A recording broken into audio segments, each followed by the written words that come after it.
सभी मेरे प्यारे व्यूअर्स का वेलकम करता हूं YET की एडिटोरियल क्लास में। इस क्लास को मैं हर रोज़ लेकर के आता हूं आपके दिमाग से इस डर को निकालने के लिए कि अगर आप इंग्लिश मीडियम स्टूडेंट नहीं रहे हैं या आपका बेस शुरू से ख़राब रहा इंग्लिश में, तो आप कंपटीशन में मार्क्स स्कोर नहीं कर सकते हो इंग्लिश के सेक्शन के अंदर। तो ये जो गलत आपके दिमाग में बैठा हुआ है ना, इसको मैं निकालने की गलतफहमी को कोशिश करता हूँ मेरे इन एफर्ट्स से, इन एडिटोरियल्स के जरिए। आप मेरे साथ देखेंगे उस अप्रोच को, बहुत अच्छी अप्रोच है। कोई भी हिंदी मीडियम का स्टूडेंट इससे सीख सकता है इंग्लिश को। बस करना आपको क्या है, इस एडिटोरियल को ट्रांसलेशन क्लास ना लेकर के इंग्लिश की वर्कशॉप समझना है। आप समझे कि आप ऑनलाइन नहीं ऑफलाइन क्लास में मेरे सामने बैठे हैं। हाथ में नोटबुक और पेन रखें, जहां मैं बोलूँ अपना दिमाग चलाएं, आप भी इंग्लिश को सीख सकते हैं। शुरू करें फटाफट से। Crisis in the peninsula. चलो आओ कुछ नया सीखते हैं।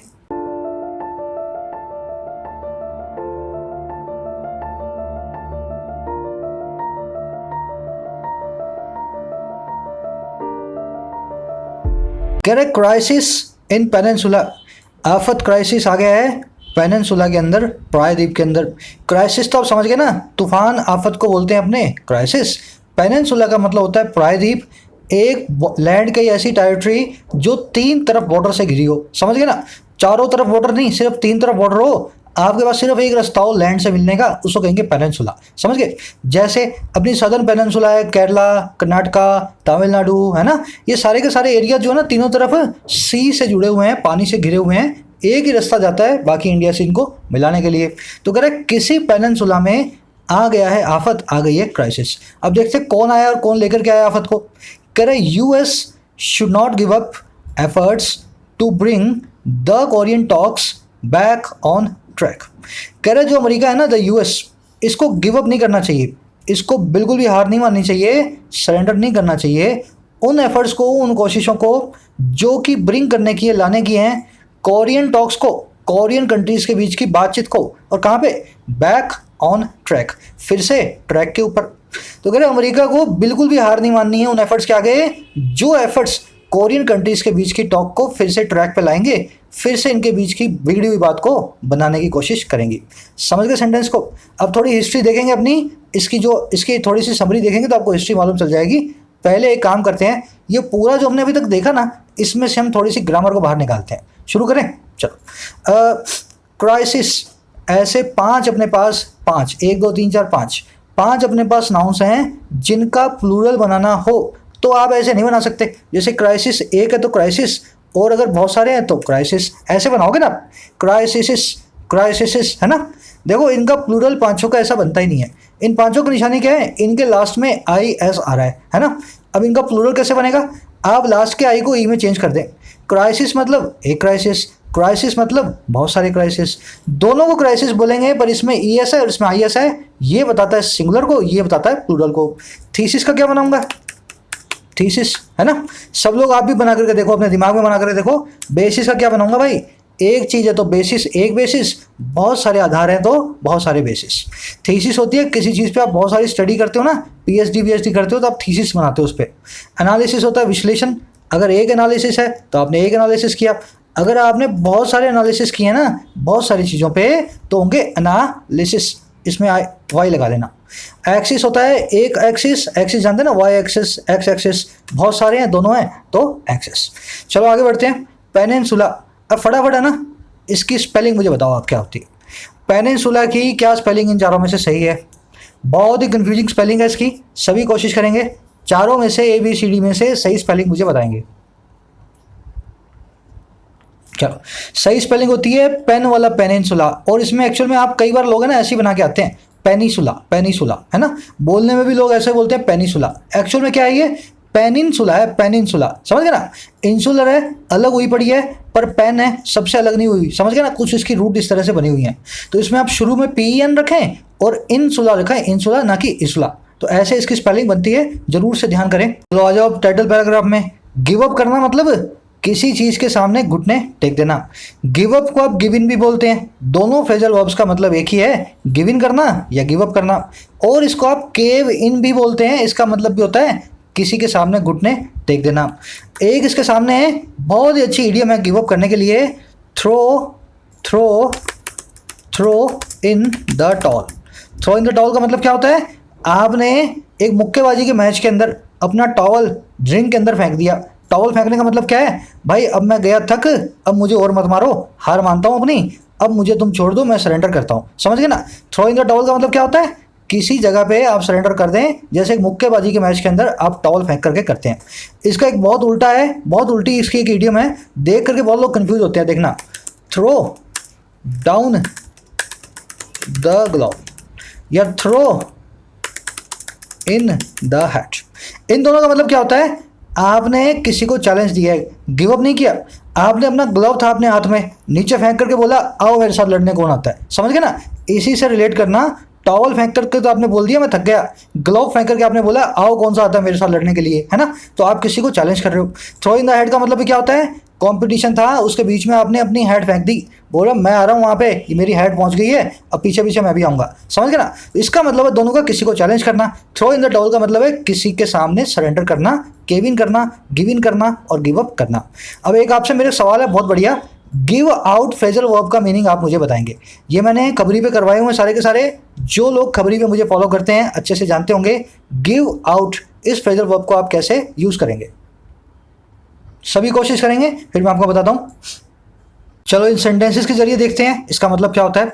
Finally my patience give out, आखिरकार मेरा पेशेंस जो था, मेरा जो सब्र था उसने गिव आउट कर दिया, वो सारा का सारा हो गया खत्म, है ना। मैंने तमाचा जड़ दिया, फाइनली मेरा पेशेंस गिव आउट कर गया। तो गिव आउट का मतलब क्या है, किसी चीज़ का खत्म हो जाना। तो आप इसको ऐसा भी बोल सकते हो, रन आउट, है ना, किसी चीज़ का खत्म हो जाना। और देखो, his car give out in the middle of the road, उसकी कार ने गिव आउट कर दिया रोड के बीच में, कार ने आगे चलने से मना कर दिया। गिव आउट करने का मतलब क्या है, वहीं पे खड़ी हो गई, आगे चलने से मना कर दिया। तो इसका मतलब दूसरा क्या होगा, ब्रेक डाउन। ब्रेक डाउन का इडियम का मतलब भी होता है चीज़ों का खराब होना, ब्रेक डाउन होना। हिज स्ट्रेंथ गिव आउट, उसकी स्ट्रेंथ सारी की सारी खत्म हो गई, सारी की सारी उसके अंदर जो हिम्मत थी वो खत्म हो गई, है ना। तो किसी चीज़ का रन आउट होना। The engine give out, engine जो था खत्म हो गया, गिव आउट हो गया, ब्रेक डाउन हो गया, काम करने से बंद कर गया। तो गिव आउट फ्रेजल हो गए, इसके दो मीनिंग है, आपकी हिम्मत, आपकी ताकत, आपका पेशेंस, कोई भी चीज़ खत्म हो जाए या किसी भी मशीनरी का काम करना बंद हो जाए, वो मशीनरी हो जाएगी गिव आउट। बढ़ते हैं आगे। देखो सब चीज़ों को एक साथ दिमाग में लेके चलो। आज आपने गिव से सारी सीखी है ना, तो सारों को एक साथ एक ही दिन में सीखना है, बार बार थोड़ा सीखोगे। एक दिन गिव अप देखोगे, एक दिन गिव इन देखोगे, एक दिन गिव आउट देखोगे। तो टॉपर्स का फॉर्मूला फॉलो करें, जिस चीज़ को पकड़ें पूरे मन के साथ करें, या फिर नहीं करें ऐसी तैसी। करेंगे तो मन के साथ करेंगे, नहीं तो नहीं करेंगे। समझ गए ना। चलो आगे बढ़ते हैं। नहीं करने का मतलब ये होता है अपनी बैटल चूज करो, जितना पढ़ोगे उसको अच्छे से पढ़ोगे, नहीं तो उस टॉपिक को भले ही मत छेड़ो आप, है ना, अगर उसमें अंदर आप नहीं जाना चाहते हो तो। छोटी सी समरी मैं आपको दे देता हूँ किस बारे में लिखा है। दो कंट्रीज हैं, नॉर्थ कोरिया और साउथ कोरिया। आपको मालूम होगा कुत्ते बिल्ली का खेल है, इनमें बहुत लड़ाई करती हैं। हाल ही में नॉर्थ कोरिया ने फिर से लड़ाई शुरू कर दी है साउथ कोरिया के साथ। साउथ कोरिया के बॉर्डर पे अपनी सेना भेज दी है और एक कॉन्सुलेट बिल्डिंग को उड़ा दिया है, जिसमें दोनों देशों के राजदूत बैठ करके बातचीत किया करते थे। दोनों कंट्रीज आपस में जुड़ी हुई हैं, एक ही बॉर्डर है इनके बीच में। हुआ क्या, कह रहे ये काम नॉर्थ कोरिया हर कुछ दिनों से करता है, पागल कंट्री है, इसका डिक्टेटर भी पागल है, चाइना के फुल सपोर्ट के अंदर है। कह रहे ये काम जब ये करता है ना, इसके पीछे इसके रीजंस होते हैं क्या, बहुत ही गरीब कंट्री है, इसको आप डी न्यूक्लियराइजेशन तो करना चाह रहे हो, इसके न्यूक्लियर वेपन को तो आप खत्म करवाना चाह रहे हो, पर इसको थोड़ा फाइनेंशियल सपोर्ट की भी जरूरत है। कह रहे ये बार बार अमेरिका की अटेंशन को पाने के लिए ऐसे काम करता है, साउथ कोरिया तो सिर्फ इसके लिए एक बहाना है। तो अमेरिका को सलाह दे रहा है और साउथ कोरिया को, कह रहा है आप दोनों तो दोस्त हो आपस में, अब के इसको जब बातचीत पे लाओ ना तुम, तो अच्छे से इससे बातचीत करना, पूछना तुम्हारे साथ क्या मसला है, कोई चीज़ चाहता हो तो थोड़ी हेल्प करना, ताकि इस तरह की उल जुलूल हरकतें करना बंद करे और दुनिया में शांति बनी रह सके। बस इसकी यही समरी है आसान लैंग्वेज में। आप डिटेल में आगे मेरे साथ देखेंगे। कोशिश करें समरी को सेशन पूरा होने के बाद कमेंट सेक्शन में डालें। जो लोग समरी लिखना नहीं जानते हैं, यहाँ पे सर्च करें English writing skills by YET। 5 video जाएंगी जिसमें मैंने समरी राइटिंग, ऐसे राइटिंग इंग्लिश में कैसे करते हैं आपको सिखाया है। शुरू करें फटाफट से।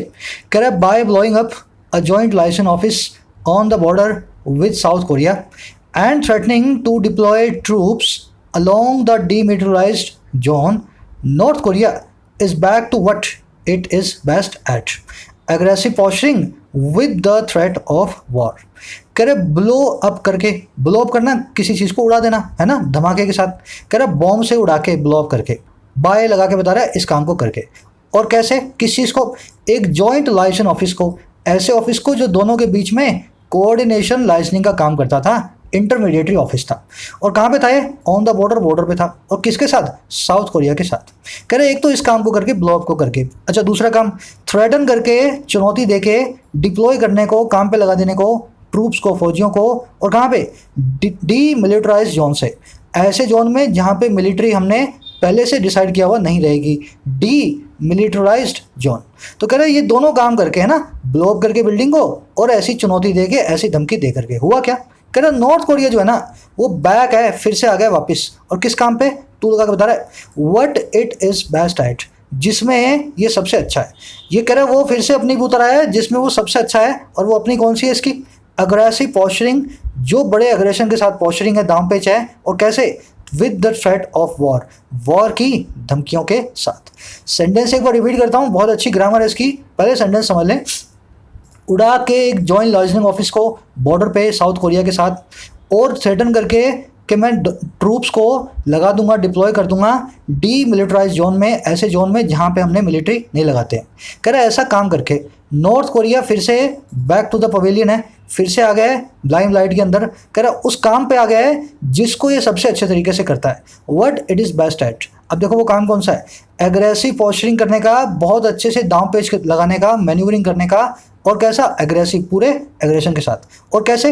With threat of war, war की एक थ्रेट के साथ। तो कह रहे हैं नॉर्थ कोरिया को एक ही काम आता है, दुनिया को गाली बकना और वॉर के लिए साउथ कोरिया को धमकाना। कह रहा है ये दोनों काम करके फिर से आया नॉर्थ कोरिया अपनी वाली पे उतर। समझ गए ना? हिंदी में बता रहा हूँ, सिंपल हिंदी में। अब आ जाओ सेंटेंस की पहले ग्रामर। चलो पहले वोकैबुलरी देख लेते हैं। ब्लो अप करना, किसी चीज़ को उड़ाना, ब्लास्ट करना, बर्स्ट करना, एक्सप्लोड करना, है ना।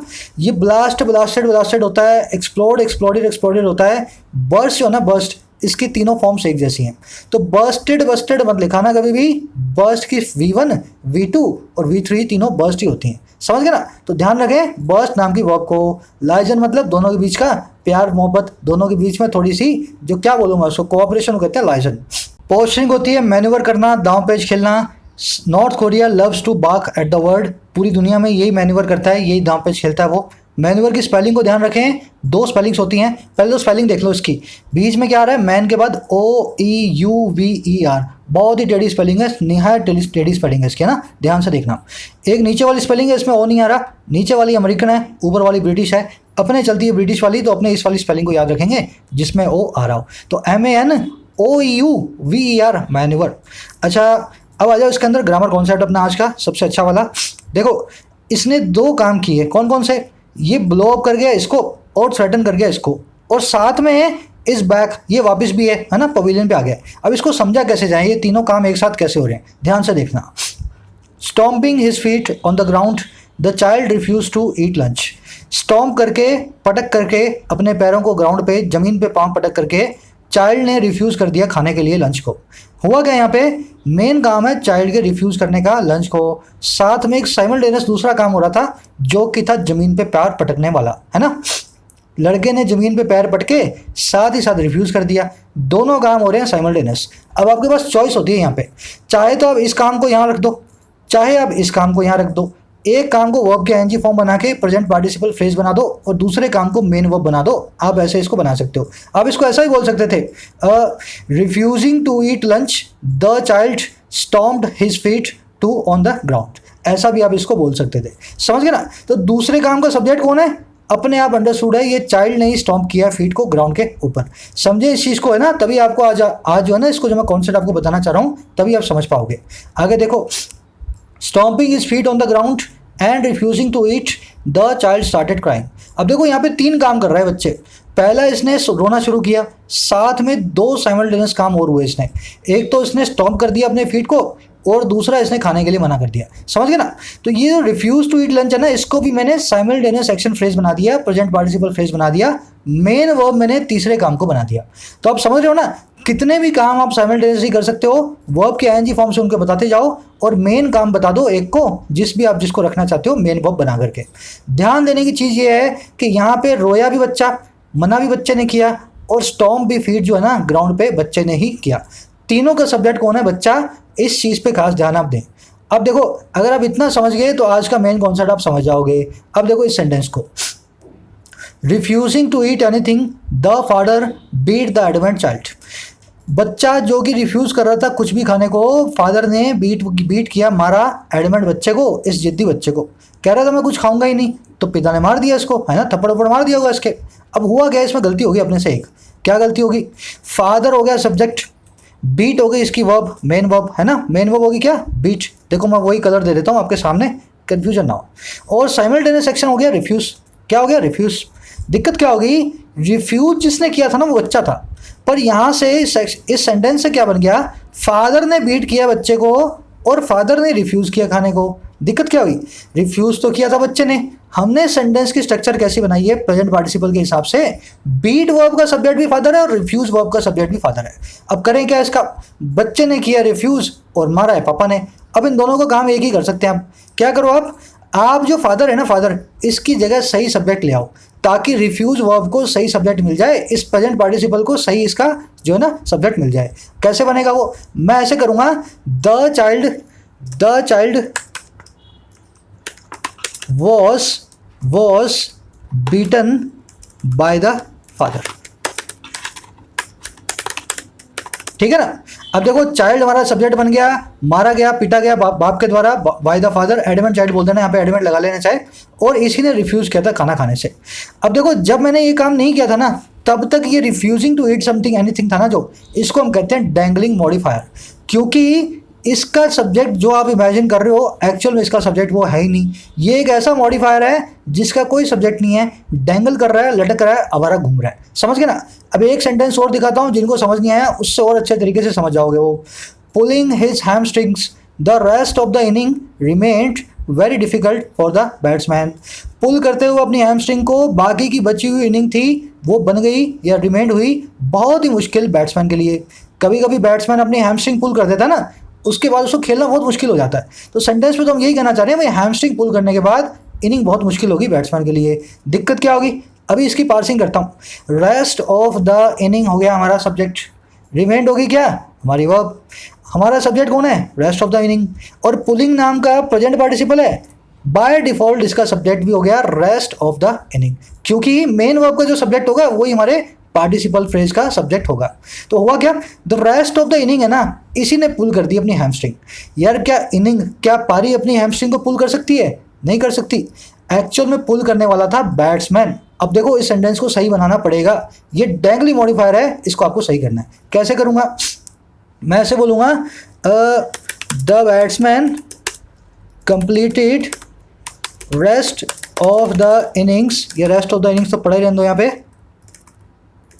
वेरी डिफिकल्टली, हाँ वेरी डिफिकल्टली, या विद वेरी डिफिकल्टी लिख देता हूँ, विद वेरी डिफिकल्टी। देखो वर्कशॉप की तरह लो इसको, मैं आपके सामने बता रहा हूँ मुझे कैसे दिमाग चलाना है, वैसे ही आपको चलाना है, बिल्कुल इसी तरीके से आपको करना है। पुल करते हुए अपनी हैमस्ट्रिंग को बैट्समैन ने कंप्लीट किया बाकी बची हुई इनिंग को बहुत ही डिफिकल्टली, विद वेरी डिफिकल्टी, बहुत ही मुश्किल से। अब ये बैट्समैन है ना, ये बैट्समैन हमारा सब्जेक्ट बन गया है ना, रेस्ट ऑफ द इनिंग हमारा सब्जेक्ट नहीं है। अब ये डैंगलिंग मॉडिफायर नहीं रहा, ये बन गया सही मॉडिफायर, बैट्समैन को मॉडिफाई करने वाला। समझ गया आई थिंक।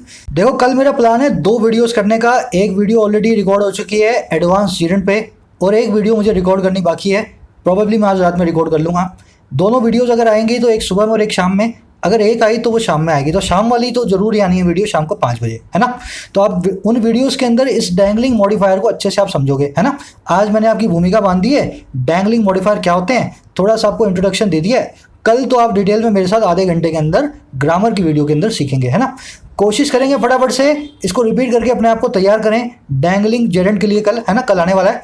उससे पहले इस क्विज को आप सॉल्व करेंगे, 2 क्वेश्चंस हैं। अगर आपको डैंगलिंग मॉडिफायर दिख रहा हो उसको पकड़ करके बताएं मुझे, सर ये डैंगलिंग मॉडिफायर था और इसको मैं ऐसे सही करूंगा।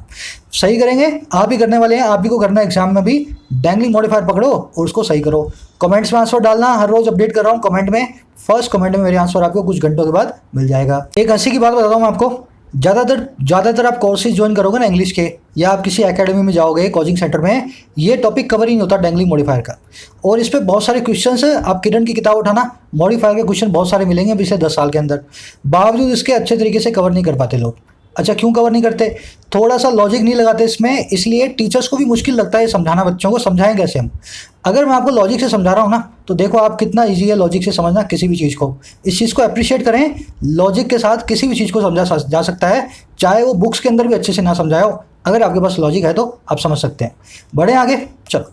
कह रहे troubles began in the peninsula early this year after a deadline the North dictated to the US to achieve progress in denuclearization talks expired on December 31st।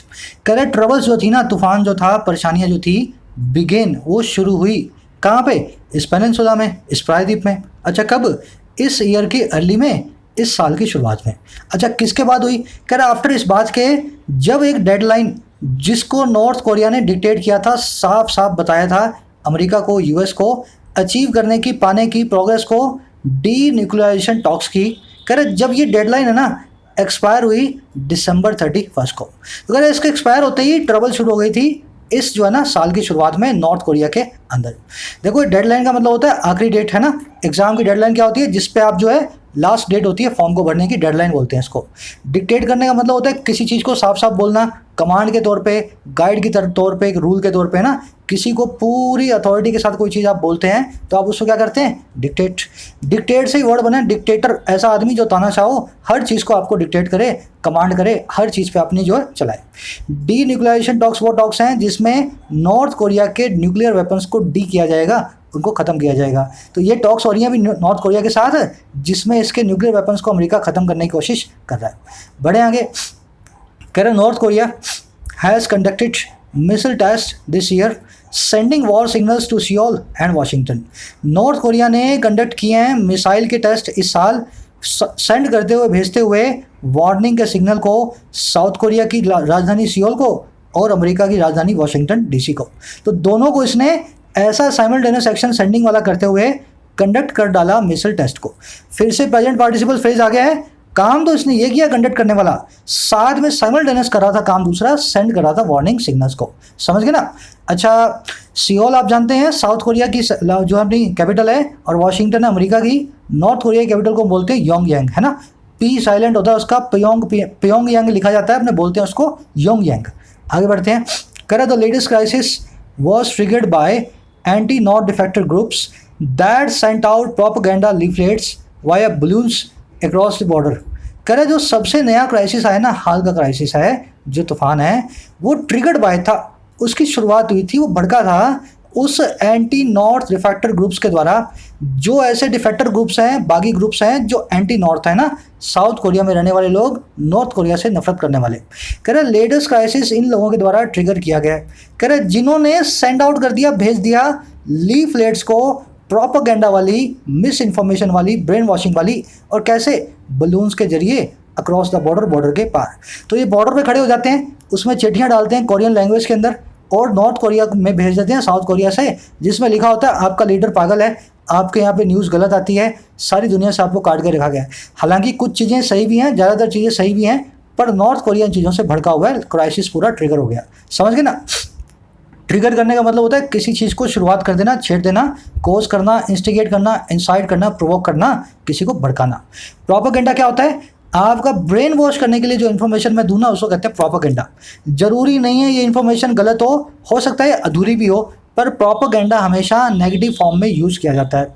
अगर आप किसी टीवी चैनल को देखते हैं जो एक ही पार्टी की बात बार बार कर रहा है, एक्चुअल में वो आपको प्रोपेगेंडा न्यूज़ दे रहा है। हमेशा ऐसी न्यूज़ देता है सिलेक्टिवली, जिससे आप उस पार्टी की तरफ झुक जाएं। समझ गए ना?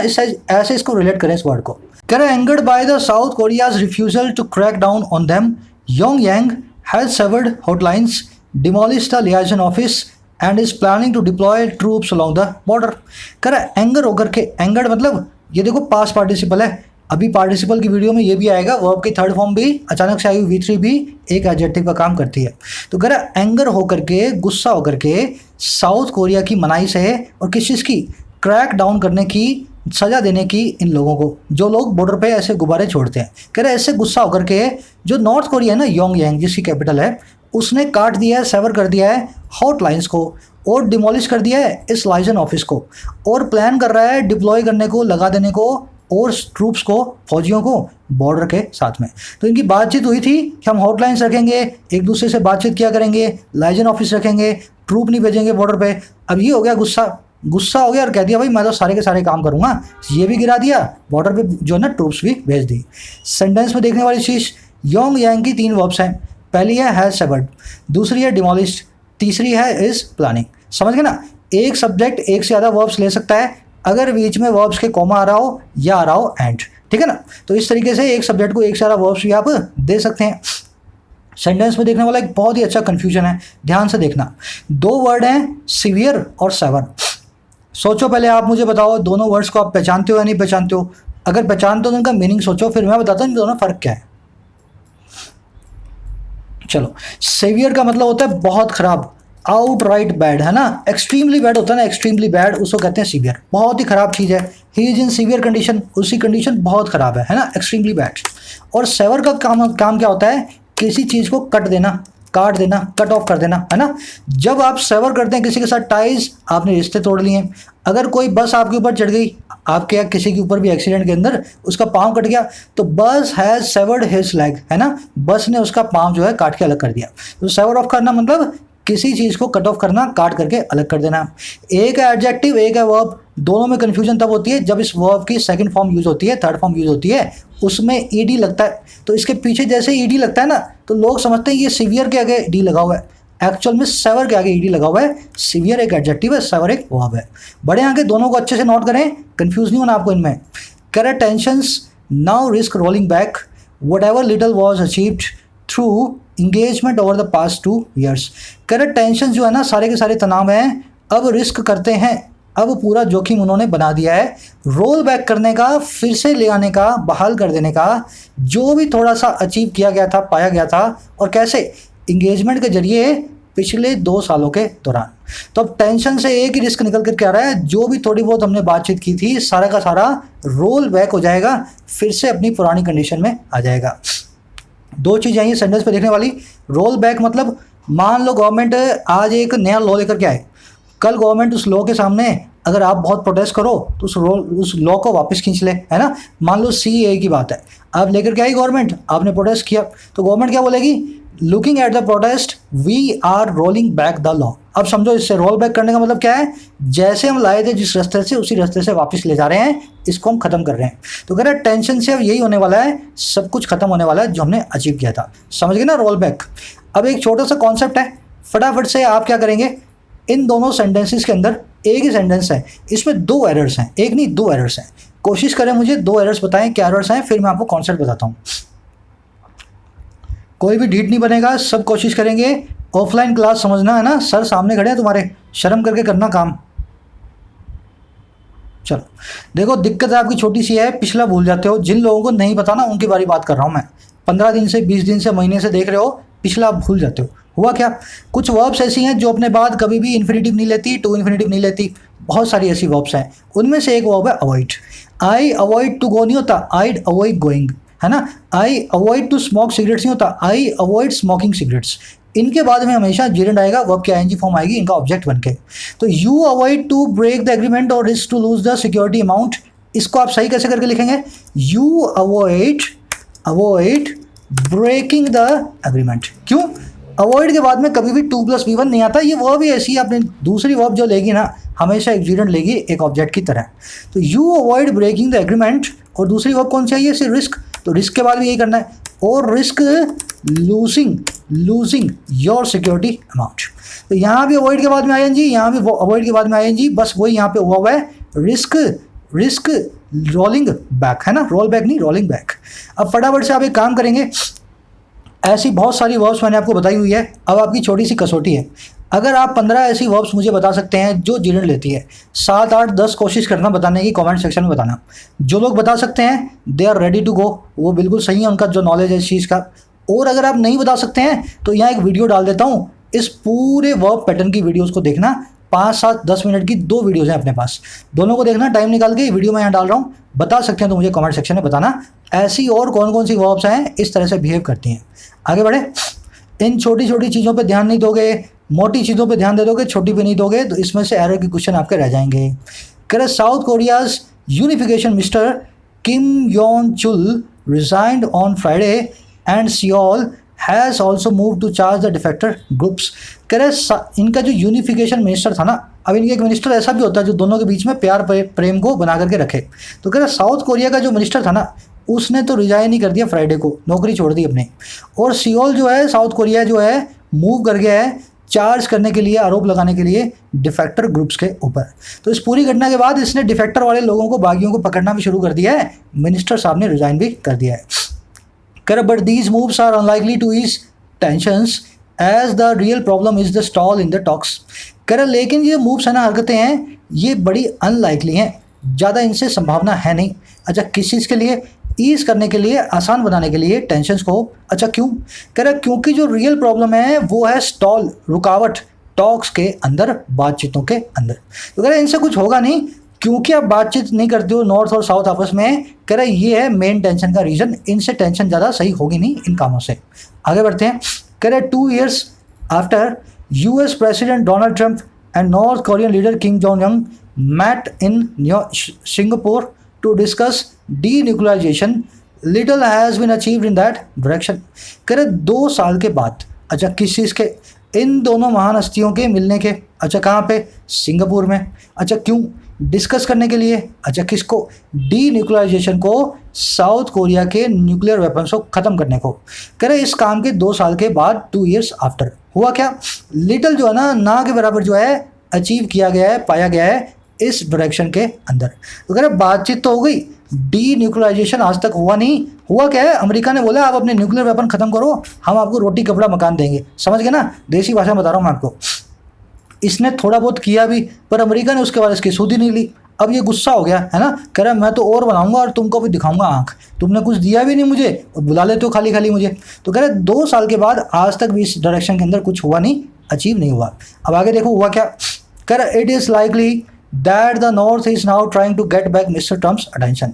कह रहा है बहुत ही लाइकली है, बहुत ही संभावित है ये चीज़। और क्या कि नॉर्थ जो है ना, नॉर्थ कोरिया जो है, योंग जो है, ट्राइंग कर रहा है, कोशिश कर रहा है गेट बैक करने की, पाने की ट्रंप साहब की अटेंशन को, इनके फोकस को, इनकी नज़र को।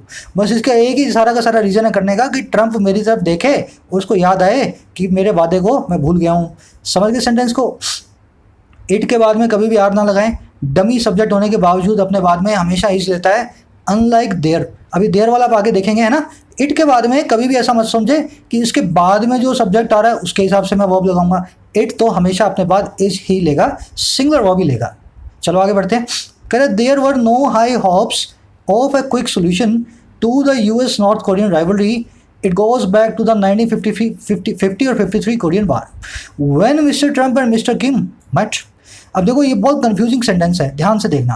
कह रहा कोई भी हाई होप्स नहीं थी। हाई होप्स मतलब बड़ी बड़ी उम्मीदें, बहुत अच्छी आशाएं। कह रहा कोई भी हाई होप्स नहीं थी एक क्विक सॉल्यूशन की, फटाफट से समाधान की। और किस चीज़ का? US और नॉर्थ कोरिया की राइवलरी का, इन दोनों के बीच के कोल्ड वॉर का, है ना, इन दोनों के बीच की आपस की लड़ाई का। कह रहे ये लड़ाई जो है ना, ये गोज बैक होती है, पीछे तक जाती है। और कहाँ तक? 1950-1953 की कोरियन वॉर तक। तब से इनके बीच में लड़ाई है, अमेरिका और नॉर्थ कोरिया के बीच में। कह रहे जब मिस्टर ट्रंप और मिस्टर किम मीट हुए, जब मिस्टर ट्रंप और मिस्टर किम आपस में मिले। सेंटेंस में देखने वाली एक चीज़ है, अगर आप ट्रांसलेशन कर रहे हैं तो आप यहाँ पे कंफ्यूज होंगे कि 1950-53 में ट्रंप और किम कब मिले थे। ये तो मिले ही नहीं, पर एक्चुअल में सेंटेंस ये कह ही नहीं रहा। ये जो आप बीच में देख रहे हो ना, इट गोज बैक टू 50-53, ये सिर्फ राइवलरी के बारे में बताने के लिए इसने एक जो है ना हाइफन टू हाइफन एक फ्रेज को रखा है। तो इसका मतलब ये नहीं है कि 50-53 के अंदर कोरियन वॉर हुई थी तब ट्रंप और किम मिले हैं। ये कह रहा है इन दोनों की हाई होप्स नहीं थी, जब ये दोनों मिले थे किसी को ज़्यादा आशा नहीं थी क्विक सोल्यूशन निकलेगा। समझ गए ना? ये तो अभी 2 साल पहले मिले थे, ये 50-53 वाली बात बहुत पुरानी है। आगे बढ़ते हैं, सेंटेंस पे देखने वाली चीज़ों पे आते हैं। राइवलरी वर्ड होता है tug of war, cold war, competition, आप दोनों के बीच के अंदर हर रोज का कुत्ते बिल्ली का खेल। अच्छा, सॉल्यूशन टू, आप कभी भी ऐसा नहीं देखोगे solution of, this is not the solution of this problem. हमेशा ऐसा देखोगे this is not the solution to the problem. इसी तरह आंसर के बाद भी टू लगाते हैं। तो सॉल्यूशन आंसर जो है ना, किसी प्रॉब्लम के, किसी सवाल के टू फिक्स प्रपोजिशन को लेते हैं, ना कि ऑफ फिक्स प्रपोजिशन को। अगर आप हिंदी से ट्रांसलेट करोगे तो ऑफ लगाने की इच्छा होगी, लगाना हमेशा इनके बाद टू है। आगे बढ़ते हैं। देखो यहाँ पे वही मैं आपको बताना चाह रहा था, देयर के बाद में वर आया है हाई होप्स नाम के प्लूरल नाउन के कारण। अगर यहाँ पे सिंगल एक होप होती तो वॉज आ जाता, तो देयर के बाद में सब जो वर्ब है ना उसकी, वो वर्ब एक्चुअल में उसके बाद सब्जेक्ट आ रहा था, उसके हिसाब से होती है।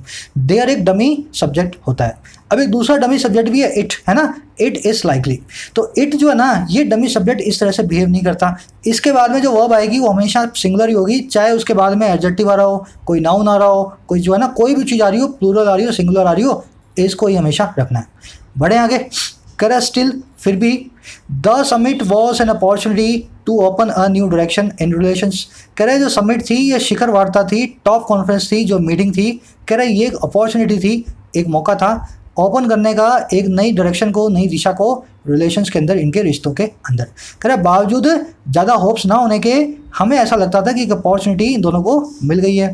कह रहे Mr Kim had in principle agreed to denuclearisation in return for the lifting of American sanctions. कह रहे किम साहब जो हैं अग्री हो गए थे इन प्रिंसिपल। इन प्रिंसिपल का मतलब क्या है, मैं मानता हूँ इस चीज़ को, अगर तुम मनवा लो तो मनवा लो, मैं तैयार हूँ इस काम को करने के लिए, मेरी भावना ऐसी है करने की, इन प्रिंसिपल ये चीज़ को मैं मानता हूँ।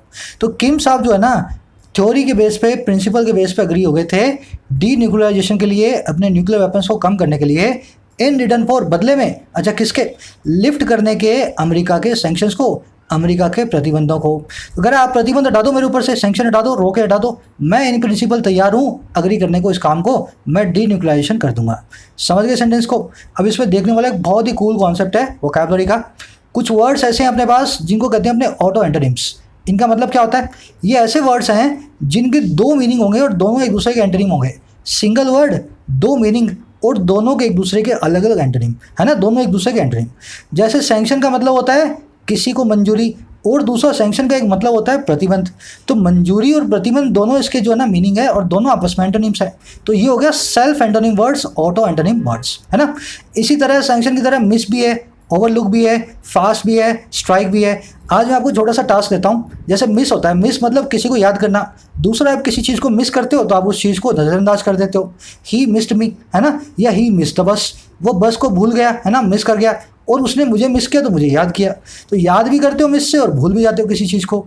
तो ऐसा है ना, आपको करना है 2-3 और ऑटो एंटोनिम्स को ढूंढना है, और ओवरलुक, फास्ट और स्ट्राइक, इनके कैसे ऑटो एंटोनिम मीनिंग निकलते हैं, इनको आपको सर्च करना है। आप करोगे तो आपको याद रहेगा। इनमें कन्फ्यूजन ऐसी होती है, आपको एक मीनिंग पता होता है, दूसरा नहीं पता होता। आप जब अटैम्प्ट कर रहे होते हो ना क्वेश्चन को, तो एक मीनिंग के जरिए आप अटैम्प्ट कर जाते हो, दूसरा वाला आपको पता नहीं होता। तो कोशिश करें आप आज इन तीनों वर्ड्स को देखें, इनके क्या मीनिंग है, अलग अलग मीनिंग कैसे हैं, नेट पे सर्च करें। आगे बढ़ते हैं, बताना मुझे कमेंट में जिनको बताओ। कह रहा but talks stalled as the US insisted on complete verifiable and irreversible nuclearisation. कह रहा लेकिन टॉक्स जो हैं स्टॉल हो गई, रुक गई, क्योंकि अमेरिका ने इंसिस्ट ऑन किया, जोर दे दिया, पूरी तरीके से कंप्लीट और वेरीफाइबल, और ऐसा डी न्यूक्लियराइजेशन हो जो कि इरिवर्सिबल हो, जिसको आप फिर से रिवर्स ना कर पाएँ। तो कह रहे टॉक्स इस वजह से रुक गई, अमेरिका बोला पूरे तरह से ख़त्म करो, वेरीफाई करवाओ, फोटो भेजो, और इस तरीके से करना उसको फिर से आप कर ही ना पाओ। और किसके द्वारा, नॉर्थ कोरिया के द्वारा। और क्यों, इन रिटर्न फॉर एनी कंसेशन, बदले में किसी भी कंसेशन के, किसी भी रियायत के। जिसने बोला मैं थोड़ा सा शुरू करता हूँ, थोड़ी रियायत मुझे दो, वो बोले पहले पूरा ख़त्म करके फ़ोटो भेज, फिर रियायत देनी मैं सोचूंगा कैसे दी जाती है। समझ गए सेंटेंस को। इंसिस्ट के बाद ऑन लगा के बताते हैं आप किस चीज़ की जिद कर रहे हैं, किस चीज़ पे अड़े हैं। इरिवर्सिबल एक वन वर्ड है, something that can not be reversed is called irreversible. अगर मैं ऐसी डैमेज आपको दूं जिसको बदल नहीं सकते हो आप, तो मैंने आपको दे दिए इरिवर्सिबल डैमेज। समझ गए ना। चलो आगे बढ़ते हैं। कह रहे the north Koreans were very particularly because of the US history of going after dictators such as Saddam Hussein of Iraq and Muammar Gaddafi of Libya। कह रहे नॉर्थ कोरियंस वेरी थे, बहुत ही डाउटफुल थे, बड़े कॉशियस थे, बड़े सावधान थे। क्यों, खास करके बिकॉज ऑफ कारण से अमेरिका की उस इतिहास के जो है गो आफ्टर करने का, पीछे पड़ जाने का, तानाशाहों के, जैसे कि सद्दाम हुसैन था इराक का और मुअम्मर गद्दाफी था लीबिया का। कह रहे और किस चीज़ के, और it's breaching of the nuclear Iran nuclear deal, और इसके ब्रीच करने को ईरान की न्यूक्लियर डील को, है ना, ईरान से इसने डील की और खुद ही ब्रीच कर दिया, बाद में जाकर के उल्लंघन कर दिया, उस डील को तोड़ दिया।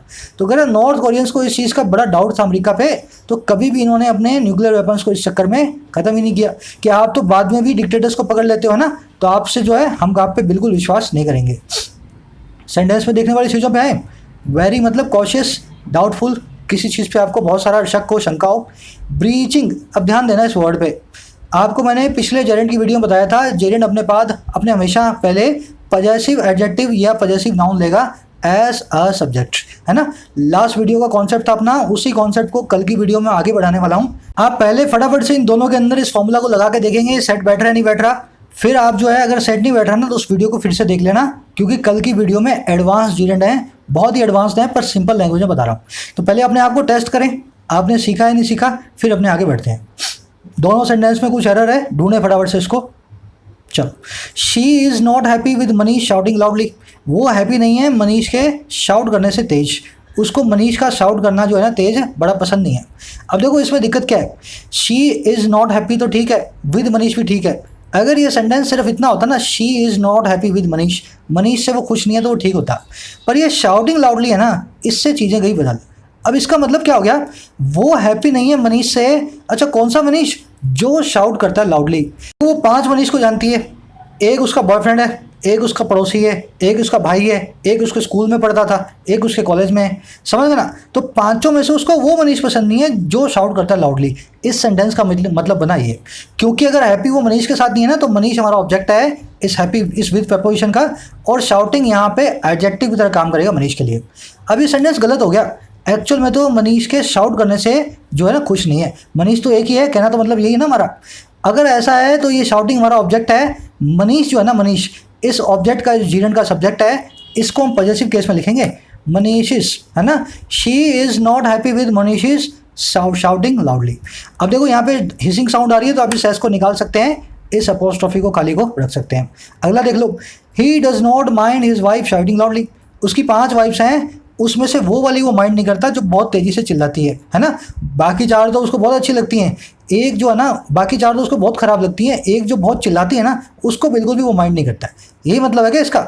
मतलब इसका ये है मेरे भाई, उसकी वाइफ एक ही है और उसका शाउट करना उसको पसंद नहीं है। अगर उसकी कई वाइफ्स हैं तब तो ये ठीक है, अगर एक ही वाइफ है ना तो यहाँ पे लगेगा वाइफ्स। उसकी वाइफ के शाउट करने को वो माइंड नहीं करता है। तो पजेसिव एडजेक्टिव, पजेसिव नाउन हमेशा एक जीरेंट से पहले अगर कोई भी आ रहा हो, ये हमारा कॉन्सेप्ट था। फटाफट से इसको रिवाइज कर लें, कल हम एडवांस जीरेंट पढ़ेंगे, आपको मजा आएगा। अच्छा कॉन्सेप्ट है, बच्चों की तरह सीखेंगे। आगे बढ़े। कह रहा mister KIMS regime offered a stage approach. कह रहे किम साहब के रिजीम ने, प्रशासन ने, गवर्नमेंट ने ऑफर किया एक ऐसी अप्रोच को जो स्टेज थी, जो दिखाने के लिए थी, है ना। इन्होंने एक स्टेज अप्रोच दिखाई कि हम पहले ये करते हैं फिर आप करो, ऐसा स्टेज करके उन्होंने एक अप्रोच को दिखाया, ऑफर किया। कह रहा it put a freeze on nuclear test and offer to shut its Yongbyon nuclear complex. अब ये अप्रोच थी, कह रहे इसमें हम फ्रीज कर देंगे न्यूक्लियर टेस्ट को, न्यूक्लियर टेस्ट बंद करेंगे, और ऑफर कर दिया कि शट कर देंगे हमारे इस न्यूक्लियर कॉम्प्लेक्स को जहाँ पे न्यूक्लियर बॉम्ब हम बनाते हैं। तो ऐसी स्टेज अप्रोच इसने ऑफर की थी किम जोंग के रिजीम ने। कह रहा the US and South Korea could have responded to these measures and kept the talks on track. कह रहे दोनों रिस्पॉन्ड कर सकते थे, प्रतिक्रिया दे सकते थे इन मेजर्स के सामने, इन कदमों के सामने, और कर सकते थे, कुड हैव केप्ट रख सकते थे टॉक्स को, बातचीत को ट्रैक के ऊपर। कल बताया था मैंने आपको हेल्पिंग वर्ब दूसरी बार दूसरे सेंटेंस के अंदर एंड के बाद दूसरी वर्ब के आगे भी आप फिट कर सकते हैं। तो 2 वर्ब्स हैं इसकी, यूएस एंड साउथ कोरिया की, कुड हैव रिस्पॉन्डेड और कुड हैव केप्ट। दूसरी बार कुड हैव क्यों नहीं आया? क्योंकि बीच में एंड आ गया। हेल्पिंग वर्ब्स 1 या 2 या 3 जितनी भी हो, दूसरी बार आपको रिपीट नहीं करनी है अगर आपको उसकी ज़रूरत है तो। बढ़े आगे। कह रहा on less contentious issues such as declaring formal end to the Korean War, both countries, both Koreas are still technically at war. An agreement could have been achieved as a confidence building measure. कह रहे जो कम contentious issues हैं, ऐसे issues जिन पे contention कम है, controversy कम है, लड़ाई कम है, कह रहे ऐसे कम लड़ाई वाले मुद्दों पे, जैसे कि डिक्लेयर करना फॉर्मल एंड को, आधिकारिक एक ख़त्म को, एंड करने को, कोरियन वॉर को। कह रहे दोनों कंट्रीज आज भी टेक्निकली वॉर पे हैं, इन्होंने अपनी वॉर को टेक्निकली ख़त्म नहीं किया। कह रहे ऐसे इश्यूज़ पे ना एक एग्रीमेंट को अचीव किया जा सकता था, एक समझौते को बनाया जा सकता था कॉन्फिडेंस बिल्डिंग मेजर के तौर पे। ऐसा मेजर होता, ऐसा कदम होता जिससे कॉन्फिडेंस बूस्ट होता।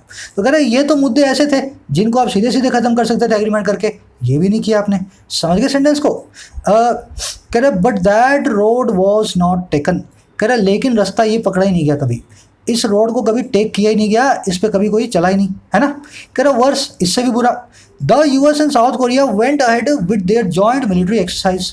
अमेरिका और साउथ कोरिया जो हैं आगे बढ़ गए अपनी जॉइंट मिलिट्री एक्सरसाइज के साथ। नॉर्थ कोरिया को लगता है कि अमेरिका और साउथ कोरिया को आसपास नहीं रहना चाहिए, साउथ कोरिया के पीछे अमेरिका होने की वजह से हमें चुनौती मिलती है। कह रहा इन्होंने बात तो नॉर्थ कोरिया से की नहीं आगे, साथ में उसको दिखाने के लिए, चिढ़ाने के लिए जॉइंट मिलिट्री एक्सरसाइज भी करने लगे, वेंट अहेड हो गए। Mr Trump is now grappling with many problems at home, from the corona virus outbreak and sagging economy to anti racism protest. करे ट्रंप साहब ग्रैपल विद कर रहे हैं, फाइट कर रहे हैं, डील विद कर रहे हैं, लड़ रहे हैं, बहुत सारी प्रॉब्लम्स है अपने घर के अंदर। देखो कहाँ से कहाँ तक है, कोरोना वायरस की आउटब्रेक से लेकर के, कोरोना वायरस के फैलाव से लेकर के, और एक सैगिंग इकॉनमी, एक मुरझाई हुई अर्थव्यवस्था से, और कहाँ तक, एंटी रेसिज्म प्रोटेस्ट तक, है ना, नस्लवाद के खिलाफ जो प्रोटेस्ट चल रहे हैं वहाँ तक। तो कह रहे ट्रंप के पास तो आज की डेट में बहुत सारी प्रॉब्लम्स हैं एट होम, अपने घर में। सेंटेंस में देखने वाली चीज़ क्या है, सैगिंग इकॉनमी, सैगिंग मतलब मुरझाई हुई कोई चीज़, इसको आप ड्रूपिंग भी बोलते हैं। अगर गुब्बारे की हवा खोल दें, आप गुब्बारे को जो है फोड़ दें, तो वो गुब्बारा हो जाता है सैगिंग बलून, समझ गए ना, मुरझा जाता है, लटक जाता है, उसको कहते हैं मुरझाया हुआ सैगिंग। ग्रैपल विद मतलब किसी से निपटना, तो आप इसको डील विद भी बोलते हैं, आप इसको टैकल भी बोलते हैं। टैकल के आगे विद ना लगाए, है ना, टैकल जो है बिना विद के यूज होगा, ग्रैपल विद, डील विद, ठीक है। अच्छा, फाइट के बाद में विद लगता भी है, विद नहीं भी लगता। अगर हाथों पैरों से फाइट कर रहे हो, बंदूकों से फाइट कर रहे हो, तो फाइट विद करोगे, और अगर किसी ऐसी चीज़ से फाइट कर रहे हो जैसे हम कोरोना वायरस से फाइट कर रहे हैं, तो फाइट करोगे, समझ गए ना। फाइट विद का मतलब क्या है, कॉन्टैक्ट हो आपस के, आप गोलीबारी करो, हाथ पांव करो, तो फाइट विद। और अगर किसी चीज़ से फाइट कर रहे हो, किसी सिचुएशन से फाइट कर रहे हो, तो बिना विद के फाइट। आगे बढ़ते हैं। कह रहा है ये टैकल के बाद में कभी भी विद मत लगाना, मेरा बेसिक कंटेंशन ये आपको कहने का है ना, टैकल के बाद में विद नहीं आता। कह रहा स्टिल, फिर भी, if he does not want his two summits Mr. with Com to be mere footnotes of the history, he should take measures to revive talks with North Korea and push the peninsula back to normalcy। कह रहा फिर भी अगर वो नहीं चाहता है, कौन, ट्रम्प साहब, कह रहा वो नहीं वांट करता है उसके दो समिट्स को, दो उसकी जो है वार्ताओं को, बातचीतों को मिस्टर किम के साथ, और क्या, टू बी होना खाली एक फुट नोट हिस्ट्री का। फुट नोट होता है ऐसी चीज़ ज़्यादा जिस पे आप ध्यान ना दें, बिल्कुल सिग्निफिकेंस जिसकी ना हो। तो कह रहे अगर वो अभी भी चाहता है ना कि इसकी जो दो मुलाकात है किम के साथ, वो कभी भी हिस्ट्री की इनसिग्निफिकेंट चीज़ें ना बने, फुट नोट ना बने, तो कह रहे उसको मेजर्स को लेना पड़ेगा, कदमों को लेना पड़ेगा रिवाइव करने के लिए, टॉक्स को जिंदा करने के लिए, बातचीतों को नॉर्थ कोरिया के साथ, और पुश करने के लिए इस पूरे प्रायद्वीप को फिर से नॉर्मलसी की तरफ, नॉर्मल कंडीशन की तरफ इसको धक्का देने के लिए। तो कह रहे ये काम इसको आज भी करना पड़ेगा ट्रंप को, अगर नहीं करता है तो ये नॉर्थ कोरिया तो ऐसा ही है, बेशरम ऐसा ही रहने वाला है। समझ गए होंगे आई थिंक। सेंटेंस में देखने वाली अपने वोकैबुलरी देख लेते हैं। फुट नोट होता है, कोई रिपोर्ट के नीचे फुट नोट्स पड़े होते हैं लास्ट में, जिसमें इनसिग्निफिकेंट चीज़ों के बारे में बताया होता है, जो ज़रूरी भी है बतानी पर इतनी ज़रूरी नहीं है जिसको रिपोर्ट की मेन बॉडी में रखा जाए, फुट नोट्स। रिवाइव करना, किसी चीज़ को फिर से जिंदा करना, रिवाइटलाइज, रीइन्विग्रेट, रिससिटेट एंड रीजुविनेट, सारे के सारे सिनोनिम मैंने आपको बहुत बार बताए हैं, आज इनको तोड़ के नहीं देखते हैं, ऐसे समझ लो। अच्छा लगा हो तो ज़रूर से बताना कमेंट सेक्शन में, और वो शेयर करना वाला मत भूलना। अगर आप शेयर कर सकते हैं तो ज़रूर से मुझे हेल्प करें चैनल को आगे ग्रो करवाने में। जल्दी से अपने 1 लाख सब्सक्राइबर्स पूरे हों, ताकि यूट्यूब टीम को भी अभी जो अपना चैनल है ना उसकी स्टैंडिंग उनको ऐसी लगती है, यार ये छोटा चैनल है, इनसे बात नहीं करेंगे हम। तो मुझे उनसे कई सारे सवाल हैं, जो मेरे चैनल के ऊपर चीज़ें होती है मैं समझ ही नहीं पा रहा हूँ, टाइम भी नहीं है समझने के लिए मेरे पास, तो मैं उनसे बातचीत करना चाहता हूँ। कहते हैं 1 लाख पूरे होंगे तब बातचीत करेंगे।